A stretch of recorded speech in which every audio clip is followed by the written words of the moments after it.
ছোট বোন প্রেগনেন্ট, বড় বোনের মাস্টার মাইন্ড গেম। তোর এত বড় সর্বনাশ কে করেছে? আমি জানি এটা কিসের বমি। বাবা মা আছে তাই বলতে পারিনি, তাই কথা কাটিয়ে তোকে এদিকে নিয়ে আসলাম। মিম চোখ মুছে বড় আপুকে জড়িয়ে ধরে কান্না করতে থাকে।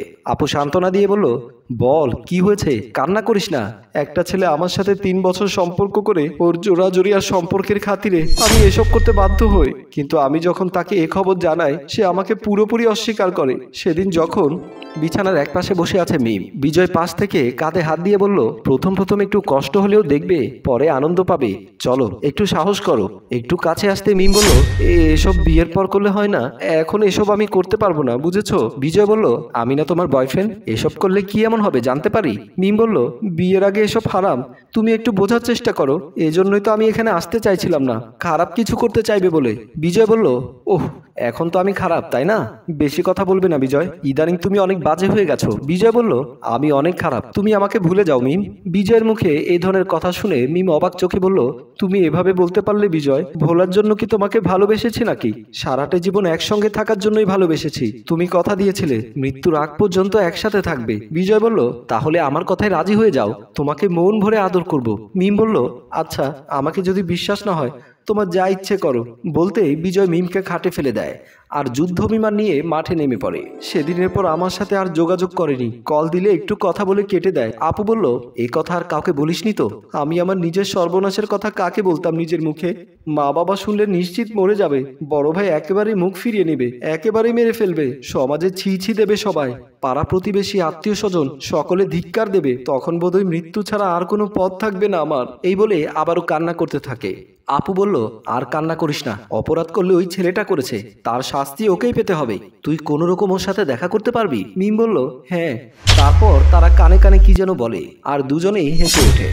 দুদিন পর মিম আর বিজয় দেখা করে। বিজয় বলল, কি হয়েছে, এত জরুরি ভাবে ডাকলে কেন? জানোই তো আমার কত কাজ করতে হয়। মিম বলল, কেন এখন কি খুব বিরক্ত লাগছে? আগে তো নিজে থেকে চাইতে মিট করার জন্য। বিজয় বলল, তোমাকে বাচ্চাটা অ্যাবর্শন করতে বলেছি, কখন করবে? মিম বলল, বাচ্চা নষ্ট করতে হবে কেন, আমরা বিয়ে করে নিলেই তো হয়। বিজয় বলল, তুমি কি পাগল হয়েছো? আমি তোমাকে বিয়ে করতে পারবো না। মিম হতবাক হয়ে বলল, তাহলে 3 বছর ধরে আমাকে ভালোবেসেছো কেন? কেন এই সন্তান দিলে আমায়? বিজয় বলল, আমার কোনো দোষ ছিল না, কতবার বলেছিলাম পিলগুলো খেয়ে নিও, কিন্তু তুমি খাওনি। আসলে আমাকে ফাঁসানোর ইচ্ছে ছিল, এজন্যই এমন করেছিলে তাই না? মিম বলল, আমার সম্মতি ছিল না, তুমি আমাকে জোর করে করেছিলে। আর বলতে আমরা তো বিয়ের পর এসব করবই, আমি নিজের ভালোবাসা বাঁচাতে বাধ্য হয়ে এসব করেছিলাম, আর সেদিন পিলও নিয়েছিলাম আমি, কিন্তু যার আসার সে তো আসবেই। বিজয় বলল, কিন্তু যতই যাই বলো আমি বিয়েটা করতে পারছি না এখন, তুমি গর্ভপাত করে নাও, এতে কেউ কিছু জানবে না, তুমিও সেফ আর আমিও সেফ। এই বলে উঠে সামনে 2-1 কদম সামনে হেঁটে যায়। মিমের আপু বিজয়কে পেছন থেকে কাঁধে হাত দিয়ে বলল, চমৎকার রূপ, ভালোবেসে দেহ ভোগ করবে অথচ বিয়ে করতে পারবে না। বিজয় বলল, কে আপনি, এখানে কেন, আর কি সব উল্টোপাল্টা বলছেন? আপু বলল, আমি তোমার হবু বড় আপু, মানে তোমার ভবিষ্যৎ বাবুর খালা। বিজয় বলল, মানে? মিম বলল, উনি আমার বড় আপু। বিজয় বলল, তো এখানে কি? আপু বলল, কেন তুমি মধু খাবে আর বাগানের দায়িত্ব নিবে না? তারপর মোবাইলটি বের করে এতক্ষণ বলা সব কথা ভিডিওটি দেখায়। বিজয় এসব দেখে ভয়ে চোখ বড় বড় করে বলল, মানে এসব কি মিম?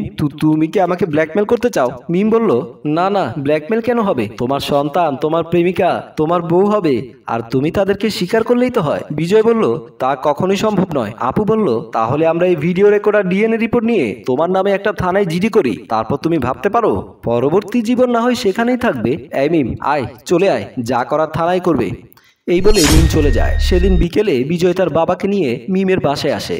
মিমের মা, বড় বোন ও মিম সহ সবাই সোফায় বসা। মিমের মা বলল, আপনি যেহেতু খবর নিয়ে আপনার ছেলের বিয়ের প্রস্তাব নিয়ে আমাদের এখানে এসেছেন, তাহলে বলুন কি করতে পারি? বিজয়ের বাবা বলল, আসলে আমার ছেলে আপনার মেয়েকে কলেজে যাওয়ার সময় দেখেছে আর আমাকে সবটা খুলে বলল, আমিও ছেলের পছন্দকে গুরুত্ব দিয়ে আপনার মেয়েকে আমাদের বাড়ির বউ করতে চায়। মা বলল, আলহামদুলিল্লাহ, ওরা দুজন দুজনকে পছন্দ হলে এতে আমার কোনো আপত্তি নেই। বড় বোন বলল, তোমরা চাইলে আলাদা করে কথা বলতে পারো, আমি গিয়ে চা নাস্তা নিয়ে আসি। এই বলে বড় বোন বের হয়ে যায়। আর পেছন পেছন মিম ও বিজয় চলে আসে। মিম বিজয়কে বলল, তুমি আসবে আমি কল্পনাও করতে পারিনি। বিজয় বলল, না এসে কি পারি, তবে একটা জিনিস বুঝতে পারলাম, এরকম একটা বাচ্চা নষ্ট করা বেশি পাপ হবে। আমাদের মেলামেশাতে ওই নিষ্পাপ বাচ্চাটার দোষ কি? তাই নিজের ভেতরের মানুষটা আমাকে বলেছে তুই সবটা মেনে নিয়ে দুজন মানুষকে বাঁচতে দাও। মিম বলল, তোমার কথা শুনে আসলে নিজের ভেতর কেমন জানি খুশি অনুভব করছি, কারণ তুমি এতটা বুঝবে ভাবিনি। এমন সময় বড় বোন এসে বলল, তোদের জন্য হাজারো দোয়া রইল। ভাই বিজয়, আমার উপর রাগ করিও না, তোমাকে আমার ছোট বোন খুব ভালোবাসে, তাই ওর কষ্ট সহ্য করতে না পেরে আমি সেদিন প্ল্যানটা করেছিলাম। বিজয় বলল, না আপু, আপনি আমার চোখ খুলে দিলেন, আসলে এতে আমার দোষ পুরোটাই। আমরা ভালোবাসার নামটাকে নষ্ট করছি, তাই সবার উচিত ভালোবাসাকে পবিত্র রেখে ভালোবাসার মানুষকে আগলে রাখা। সম্মানিত ভিউয়ার্স, ঘৃণায় মনটা বিষিয়ে উঠল। 3টা বছর ধরে মিমের এমন নিকৃষ্ট একটা মানুষকে ভালোবেসেছিল বলে, কিন্তু শেষটা সুন্দর হলো বোনের উসিলায়। আত্মহত্যা করলে কি সব সমস্যার সমাধান হয়? মরলে হবে না, বেঁচে থাকতে হবে জীবন যুদ্ধে। 3 বছর ভালোবাসার পুরস্কার পেল মিম অনেক কষ্টে। গল্পটি ভালো লাগলে লাইক, কমেন্ট ও শেয়ার করুন। ধন্যবাদ।